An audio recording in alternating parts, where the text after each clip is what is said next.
Okay, back to the phones. Open line Friday, and I haven't taken enough today.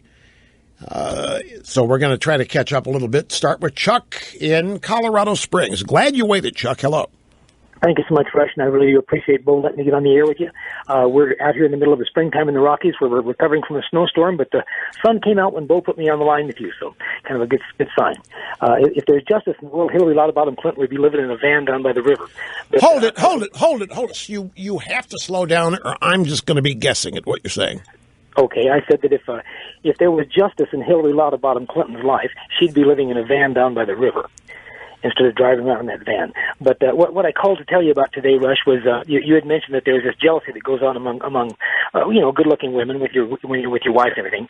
About 35 years ago, I had occasion to be down in the British West Indies in an island called Bequia. It was had a lot of like movie stars, Margaret Hemingway and Boss Gaggs and Bob Dylan were on there, and a whole lot of hippie trust fund kids and $1 million yachts. And so a lot of the women were, at this time maybe in their 30s, and were good-looking women, but they had that natural look of, a baseball cap and no makeup and everything. And in this resort, they sent a beautiful woman from New York City down to take over this one hotel and run it. And she was a stunning, beautiful woman with makeup and heels and everything, dressed up every day on the island. Suddenly, every woman on that island had to have their hair done. They had to have makeup. They had to be looking good because all of their husbands were lined up in a line, honest to God, to buy her drinks. There is real jealousy in this world. Wait a second now. Wait just a minute. I got to make sure I... So somebody sends a looker to run a hotel in the island where you were. That's basically it, right? Stunning-looking woman. I mean, New York City, first-class, beautiful woman, born in high heels. Wait a minute. What distinguishes New York beauty in a woman as opposed to Chicago beauty or L.A. beauty? You say New York first class. What's that?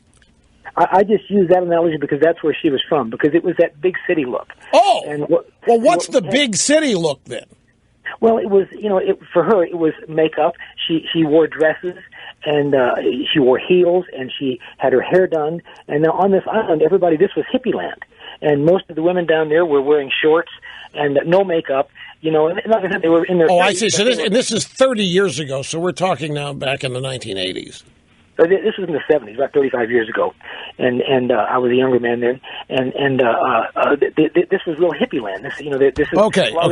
I got it. So what happens is that somebody decides to send this good-looking New York City babe wearing makeup and heels to run this hotel, and she just cream of the crop, and all of the women on the island, because all of their husbands began going to the hotel just to look at this woman, began to style their hair her way, began to dress the way she did.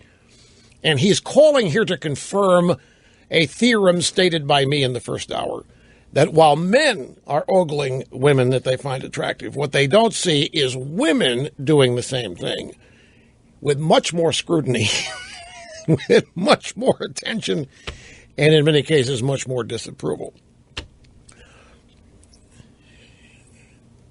Is that right? A New York beautiful woman is impeccable. Everything's right. That's